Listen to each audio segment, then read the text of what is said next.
Y'all, I just got done watching The Haves and the Have-Nots, Season 4, Episode 16, The Heart of a Man. That was a really, really good episode. I'm so glad Tyler Perry is picking this up. First, we get to start out with the scene with Hannah and Jim, where it left off last week. When Hannah finally told Jim that Wyatt was dead, that he had an OD or whatever. And Jim started asking Hannah all these questions like she was the police and like she was there. Asking him like how he died and who was with him and did he die alone and what officer told her. It was Officer Blake. And I'm like, Jim, Hannah wasn't there. You asking her all these questions like she was the police. But that was that. And Jim, he started crying and stuff. That was funny to see. Because all that shit he be talking to that lady. Now he's sitting up there crying in front of her talking about he needed to be consoled or some shit he was saying. And I was like, now Jim and Catherine gonna be on the DA Jennifer ass. Because Jennifer had it out for Jim for I don't know how many years or whatever. But now both of them gonna be on her. She really gonna have to look out behind her back. She ain't gonna be able to go to sleep. She ain't gonna be able to eat nothing unless she bought it herself or pre-packaged it or something like that. Because she gonna be scared. And then at the end of that scene, he started begging Hannah to go to the DA office. I'm like, what you want Hannah to go there for? Like, what Hannah supposed to do? Be your dirty woman? Hannah was like, I don't work for you. I'm not going nowhere. I'm not your messenger. And Hannah walked out. He had started offering her money. Talking about how much you want. How much I'll pay you, Hannah. Hannah was like, I don't want your money. He was like, I know you don't want my money. I know you don't want my money. But could you please just do it for me? Hannah was like, no. He started acting a fool and Hannah left out. And that was that. Then we get War and Benny. They still at Benny's tow yard or whatever, and War still waiting on the money and, from Candace. So he's still watching Benny and whatever. And Benny picking up the phone talking about he want to go talk to David. He tried to leave, and War practically blocked him because y'all know last week War told Candace that he gonna sit there with Benny until Candace had his money. So he couldn't let Benny get out of his sight or whatever. Benny was like, "Why you acting funny, man?" That how Benny was looking, but he came out and said War made up some story talking about he don't want Benny to leave all hot headed and stuff like that.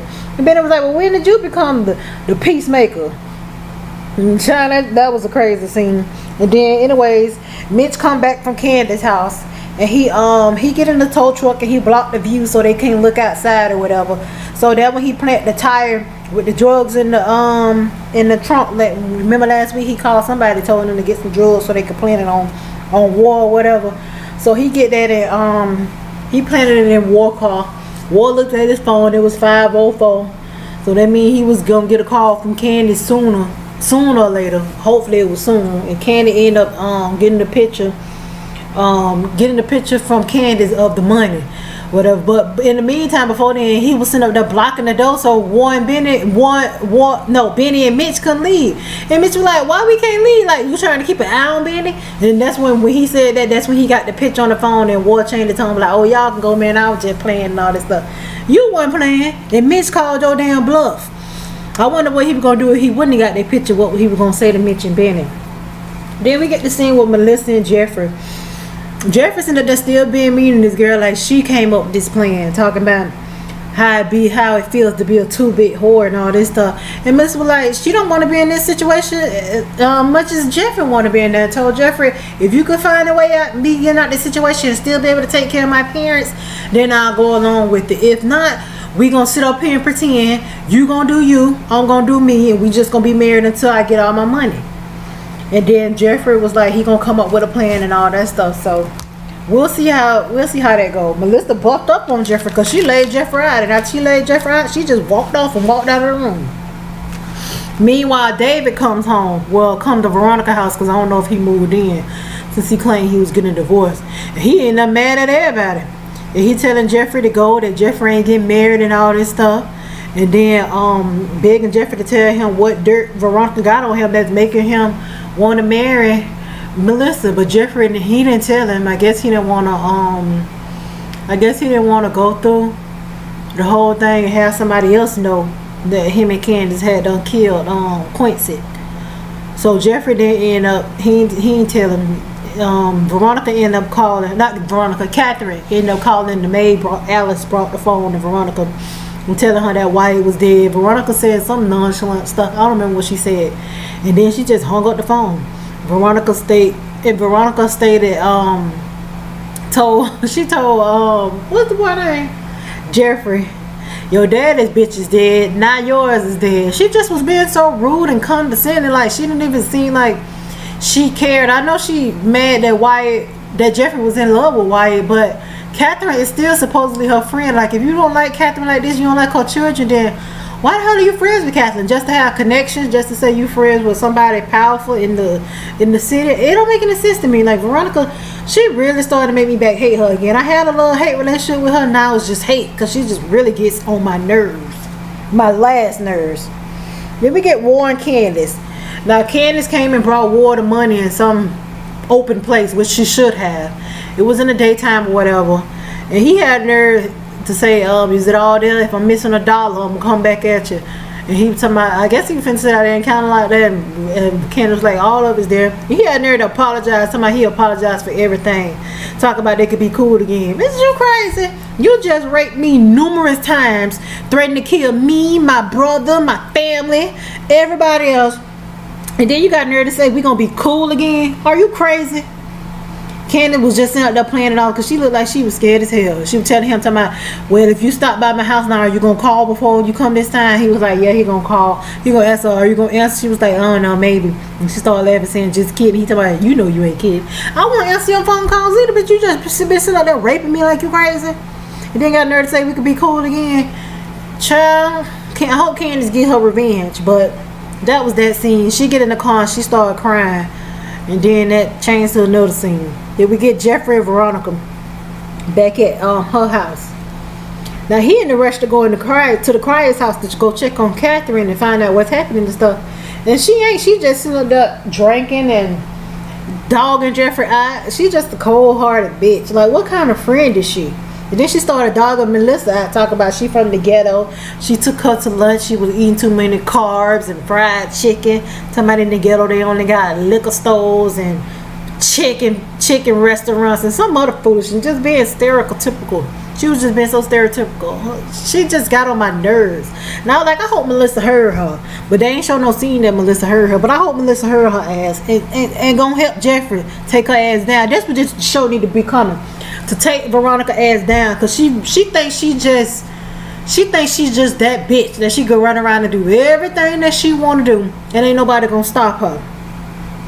And then we get Veronica talking to Jeffrey like she's crazy. Like, she really do be talking to Jeffrey like she's crazy. Like, she talked to him like she the slave master and he the slave. And then she always wants some, come on, boy.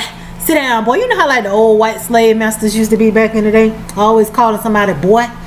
It's just, that's exactly how she talked to Jeffrey and the maids. She talked to them like she a slave master. And then she called Jeffrey, talking about something. She talk about, I know how you feel, girlfriend.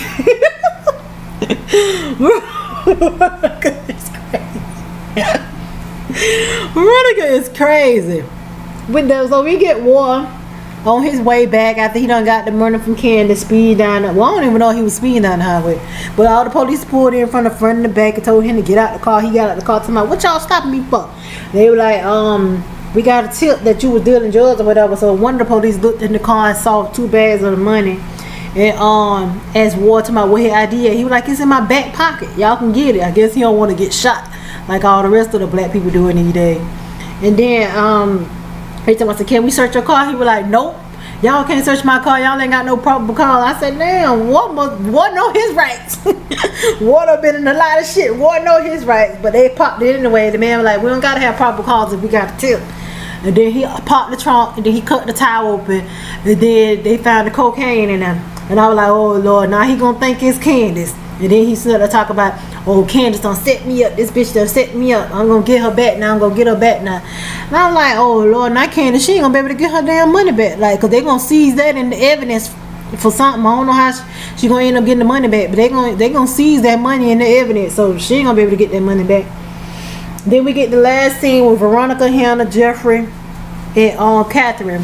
Jeffrey and Veronica go over to Catherine's house finally. Veronica walk in, she throw her coat at Hannah. And Hannah just let that bitch fall on the ground. I would have did the same thing. She had the nerve to tell Hannah, pick it up, Hannah. And I'm like, but you pick it up. I'm like, she ain't tell Catherine Catherine, I tell you, Veronica don't work for her no more. And if she did work for her, she don't work for you. She worked for Catherine, not Veronica. Then Veronica told my son, well, Jeffrey, you come over here and pick it up. Jeffrey went back on the couch. He went on the couch and sat down and started talking to Hannah. And then he ended up breaking down, crying and stuff. Veronica just dogged him out, talking about he being a sissy and being feminine. And then Hannah started consoling him. She told me, get your hands off my son. Hannah like, when you take your hands off my son, then I'll take my hands off yours. And then she was just hugging him and stuff. To myself, stop hugging my son. She was like, stop hugging mine. I was like, y'all gonna do this tit for tat, just back and forth. And meanwhile, Catherine just, like she crying, she's still distraught and stuff. And Jeffrey just breaking down. Veronica ain't have no heart. Like, she's not mad because this man crying because that was his friend. Even though he was in love with him, that's still his friend. For like how many years? They got to be at least, him and Jeffrey look at least about 25, so they probably was friends growing up from toddler age. So you can't just get over no 20-year friendship like that. Even if they make you mad one day, you just can't stop loving them or stop wanting to be their friend just like that. And she told me, and Jeffrey kept looking at this bottle. She was like, why you keep looking at this bottle? He was like, because I want to hit you in the head with it. She started laughing, oh, you want to hit me in the head with it, blah, blah, this, blah, blah, that. And then she started talking some crazy stuff. And Jeffrey ended up stabbing her ass at the end of the scene. And I was like, yes, Jeffrey, about time you doing something. About time you doing something. Because I'm just tired of Veronica mouth thinking she could just talk to you any kind of way just because she could blackmail you. You need to find some shit on her so you can blackmail her back. But that was Haves and the Have-Nots. Heart of a Man. I can't wait the next week because this season just keep getting better and better each episode. Tyler Perry, you're doing good. You're doing good. Keep it on this pace. Keep it on this pace. I'm gonna watch Greenleaf tonight. I'm still gonna do the Power video. I just haven't had time yet, but I'm still gonna do it. Leave a comment in the box. Tell me what you think. Subscribe to the channel. Thumbs up the video. I'm gonna leave my social media links down in the bottom. Tag a friend, tag an enemy, tell them to watch me.